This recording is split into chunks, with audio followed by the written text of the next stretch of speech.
میں کھڑے ہیں، لیکن جیسے ہی قیام سے رکوع سے سجدے میں انسان جاتا ہے، وہاں پہ اللہ کی محبت میں عبادت کے درجے کو پہنچ رہا ہے، وہ سب سے قریبی درجے کو پہنچ رہا ہے۔ ہوپ فلی میں اپنی بات کو سمجھا پا رہی ہوں، کیونکہ یوٹیوب پہ میرا بہت لمبا عرصے کا ایکسپیرینس نہیں ہے، تو میں اپنی بات کو سمپل اور ایزی وے میں رکھنا چاہوں گی تاکہ آپ کو یہ بات سمجھ میں آئے کہ نماز ایسی معمولی چیز نہیں ہے جتنا معمولی ہم سمجھ رہے ہیں، کیونکہ اللہ کے نبی صلی اللہ علیہ وسلم نے فرمایا میرے آنکھوں کی ٹھنڈک نماز ہے۔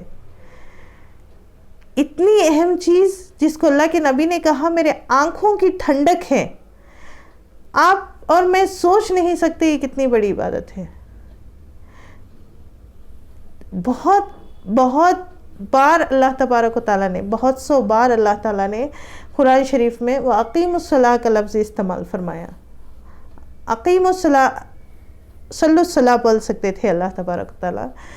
اقرأوا الصلاۃ بول سکتے تھے، جہاں پہ نماز پڑھو کا حکم ہے تو اللہ تبارک و تعالیٰ اقرا کا لفظ استعمال کر سکتے تھے، چلیے وہ نہیں تو صلی یصلی نماز پڑھو کے مطلب میں آتا ہے تو وہ والا لفظ استعمال کر سکتے تھے، لیکن اللہ تعالیٰ نے دونوں لفظ کہیں پہ استعمال نہیں کیے، بلکہ اللہ تعالیٰ نے کہا وَأَقِیمُوا الصَّلَاۃَ، نماز کو قائم رکھنا ہے، قائم کرنا ہے۔ اب ہم کو قائم کرنے میں اور پڑھنے میں فرق کیا ہے؟ پڑھنا اس کو کہتے ہیں کہ آج آپ کا جی چاہا آپ نے پڑھ لیا، کل آپ کا جی نہیں چاہا تو آپ نے تھوڑی دیر بعد پڑھ لینے کو آپ ڈیلے بھی کر سکتے ہیں، تھوڑا پریور بھی کر سکتے ہیں، یعنی کہ آج میرا من چاہا کہ میں آج جلدی پڑھ لوں نماز، میں پڑھ سکتی ہوں، آج میرا من چاہا کہ آج میں نماز نہ پڑھوں تو ڈیلے بھی کر لوں۔ یہ ہوتا ہے اقرا صلاح میں فرق، لیکن اللہ تعالیٰ نے اقیم کہا ہے، اقیم الصلاۃ، یعنی کہ نماز کو قائم کر کے لے آؤ۔ تم کسی بھی حالت میں ہو، تم غم کی حالت میں ہو، تم خوشی کی حالت میں ہو، تم بیماری میں ہو، تم صحت میں ہو، تم کو بادشاہ بنا دیا جائے، تم فقیر بن جاؤ، تم کو ہر طرح کی نعمتیں مل جائیں یا تم سے ہر طرح کی نعمتیں چھین لی جائیں، ہر حال میں میرا حکم ہے کہ اسی ٹائم پہ نماز پڑھنا ہے، اسی حالت میں نماز پڑھنا ہے، لیکن نماز پڑھنا ہے۔ اقیم الصلاۃ کہتے ہیں ہر حال میں آپ کو اسی ٹائم میں نماز پڑھنا ہے، نماز کے ٹائم میں نماز پڑھنے کو نماز کہتے ہیں نا، اور قائم کرنا مطلب ہر حال میں فرض کر دی گئی ہے، آپ کو آپشن نہیں دیا گیا آج آپ پڑھ لو، کل سستی ہو رہی کل چھوڑ دو، پھر آپ کا آپشن ہے ہی نہیں اس چیز میں۔ آج کے دور کی سب سے بڑی جو شیطان ہمارے اوپر حملہ کر رہا ہے وہ نماز کے اوقات میں ہے، شیطان کا حملہ ہی نماز کے اوقات میں ہو رہا ہے، یا پھر اگر کوئی شخص اس سے جیت کے بھی آگے نکل جاتا ہے، کوئی نمازی آدمی ہے نماز پڑھنے کھڑا ہے تو اس کی نماز کیسی ہے، پورے خیالات ایک دم نماز میں آ جاتے ہیں، جو چیز ایک سال سے کھوئی ہوئی ہے وہ نماز میں کھڑے ہو کے یاد کرے اس کو نماز میں یاد آ جاتی ہے،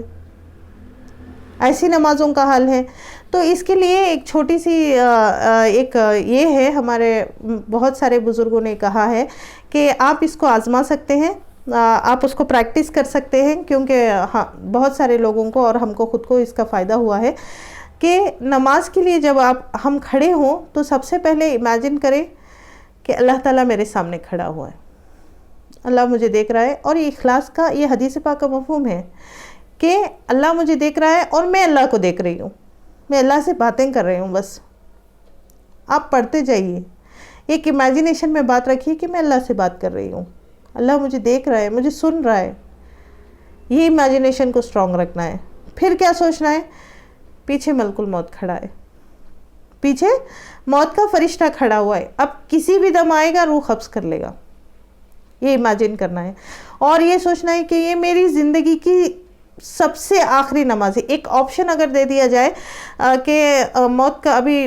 10 منٹ کے بعد خدا نہ خواستہ آپ کو پھانسی لگے گی، آپ کو کیا آخری ول کیا ہے، تو اگر کوئی شخص کہے میں 2 رکعت نماز پڑھ لوں، تو وہ امیجن کرنا ہے یہ 2 رکعت وہی ہے، پتہ نہیں مجھے اگلی اذان اور اگلی نماز تک کا وقت ملے گا یا نہیں، ابھی میں جو نماز پڑھ رہی ہوں زندگی کی آخری نماز ہے، موت کا فرشتہ کھڑا ہوا ہے، اب میں نماز کمپلیٹ کروں گی تو میری روح قبض ہو جائے گی، کیونکہ حدیث پاک کا مفہوم ہے کہ ایک سلام پھیرنے سے دوسرے سلام پھیرنے تک کا بھروسہ نہیں زندگی کا، ہم تو پھر بھی اتنی ساری چھوٹ لے رہے ہیں کہ ہم نماز کمپلیٹ کرنے تک پیچھے موت کا فرشتہ کھڑا ہوا ہے، نماز کمپلیٹ ہوتے ہی روح قبض کر لے گا. یہ امیجینیشن رہے گی تو ہمارا کانسنٹریشن اتنا سٹرونگ رہے گا، ہمارا جو نماز میں خیالات ہیں ادھر ادھر نہیں جائیں گے. یہ ہو گئی دوسری امیجینیشن. تیسری کیا کرنا ہے؟ بالکل سوچنا ہے کہ میں پل صراط پہ کھڑی ہوئی ہوں. تھوڑا بھی پیر ادھر ادھر گیا تو یا تو ادھر گر جاؤں گی یا تو ادھر گر جاؤں گی، ہے نا. کوشش کرنا ہے کہ اگر آپ کو میں کہوں کہ میں ایسے راستے پر کھڑی ہوں، اگر تھوڑا بھی جیسے کہ وہ یہ روپ واک ہوتا ہے نا، رسی پہ چل چل کے جاتے ہیں اس سائڈ سے اس سائڈ تک، کتنا مشکل ہوتا ہے. جب چلنے والا آدمی ہے، اگر اس کا کانسنٹریشن، اس کی جو توجہ ہے 1 سیکنڈ کے لیے بھی اگر رسی سے ہٹی تو وہ نیچے گر جاتا ہے. اب وہ کانسنٹریشن کا کھیل ہے سب کچھ، وہ لاسٹ تک آنے تک اس کے کانسنٹریشن کو ہلنے نہیں دیتا. تو میں بھی، رسی تو کتنی موٹی ہے، بال سے باریک راستہ ہوتا ہے پل صراط کا. تو امیجن کیا کرنا ہے، میں نماز پہ جب کھڑی ہوں، میں پل صراط پہ کھڑی ہوں، 1 سیکنڈ کے لیے بھی میں توجہ ہٹائی تو میں چلی گئی. اور امیجن کرنا ہے سیدھی طرف جنت ہے، جائیں طرف جہنم ہے.